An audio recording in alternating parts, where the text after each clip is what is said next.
I'm okay, I'm fine. Kincana, kincana, teng neng neng neng neng. Ku menahan rasa sakit, rasa sakit.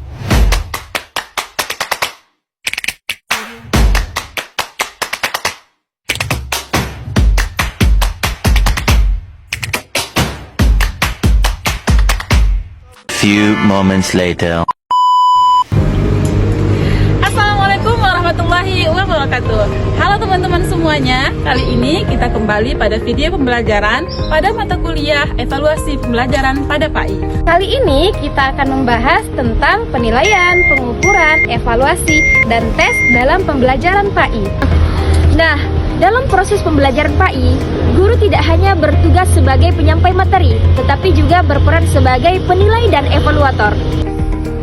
Tujuan utama dari penilaian, pengukuran, evaluasi, dan tes adalah untuk mengetahui sejauh mana peserta didik dalam mengamalkan, mengaplikasikan ajaran Islam di kehidupan sehari-hari. Berikut akan kami jelaskan lebih lanjut mengenai materi kami pada kali ini. Jangan lupa dicatat ya!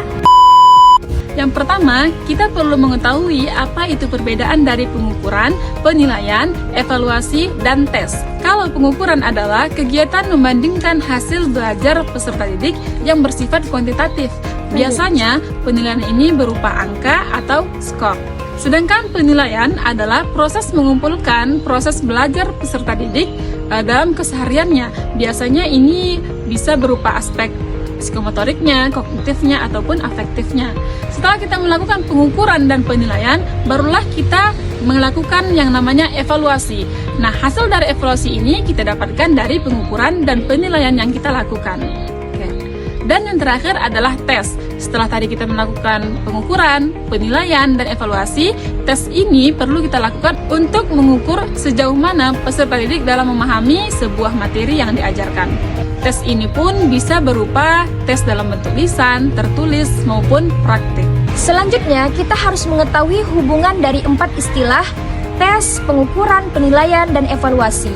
Yang pertama, tes merupakan alat untuk melakukan pengukuran. Kedua, pengukuran menghasilkan data berupa angka. Yang ketiga, penilaian menafsirkan angka tersebut yang bermakna kemampuan siswa. Yang terakhir, evaluasi menggunakan hasil penilaian untuk mengambil keputusan dan memperbaiki pembelajaran.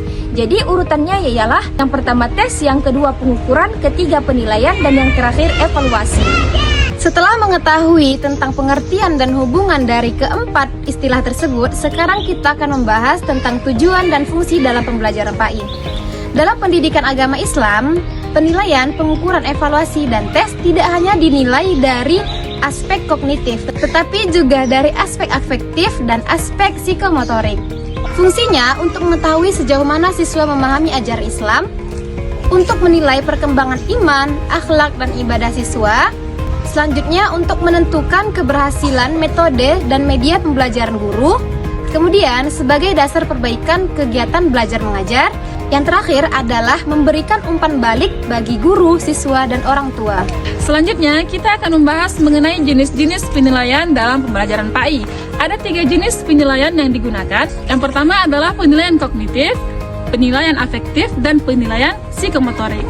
Kalau penilaian kognitif adalah mengukur kemampuan atau mengukur pengetahuan keislaman peserta didik. Apakah ia mengetahui tentang rukun iman, rukun Islam, dan lain sebagainya. Sedangkan penilaian afektif adalah bagaimana kita mengukur sikap dan perilaku peserta didik. Apakah dia bersikap jujur, bertanggung jawab, dan lain sebagainya. Dan penilaian yang ketiga adalah penilaian psikomotorik. Dalam penilaian ini, kita mengukur praktik ibadah dalam keseharian si peserta didik. Apakah dia sholat, wudhu, membaca Al-Quran, dan lain sebagainya. Selanjutnya adalah prinsip-prinsip penilaian pada PAI. Ada 6 prinsip yang harus kita ketahui dalam pembelajaran PAI. Yang pertama adalah objektif. Penilaian harus berdasarkan fakta, bukan dengan perasaan guru. Yang kedua adalah adil, semua peserta didik mendapatkan perlakuan yang sama. Yang ketiga adalah komprehensif, yang mencakup sikap kognitif, afektif, dan psikomotorik. Yang keempat adalah berkelanjutan, yang dilakukan secara terus-menerus, tidak hanya dilakukan di akhir semester. Kelima, transparan. yang artinya adalah seluruh hasil penilaian harus disampaikan dengan jujur dan terbuka kepada peserta didik. Yang terakhir, akuntabel, yang artinya dapat dipertanggungjawabkan dengan ilmiah dan moral. Pembahasan selanjutnya adalah evaluasi dalam konteks pendidikan Islam. Dalam pendidikan Islam, evaluasi tidak hanya untuk mengetahui hasil belajar, tetapi juga untuk mendekatkan siswa dalam nilai-nilai keislaman. Artinya, evaluasi PAI harus mengandung nilai-nilai spiritual, bukan hanya akademik. Nah, teman-teman, sudah kita simak bersama mengenai materi penilaian, pengukuran, evaluasi, dan tes dalam pembelajaran PAI. Kesimpulannya adalah Pengukuran, penilaian, evaluasi, dan tes adalah satu kesatuan yang tidak dapat dipisahkan pada pembelajaran PAI. Guru PAI tidak hanya mengajarkan materi tentang agama kepada peserta didik, tetapi juga menanamkan akhlak yang baik kepada seluruh peserta didik. Melalui evaluasi yang baik, guru dapat memperbaiki metode dan meningkatkan kualitas pembelajaran, serta menuntun siswa menuju keberhasilan dunia dan akhirat. demikian pembahasan pada video pembelajaran kali ini. Sampai jumpa pada video pembelajaran selanjutnya. Kami kelompok 1 dengan judul materi Penilaian, pengukuran, evaluasi, dan tes dalam pembelajaran PAI. Kami siap menjadi guru yang digugu dan ditiru. Wassalamualaikum warahmatullahi wabarakatuh.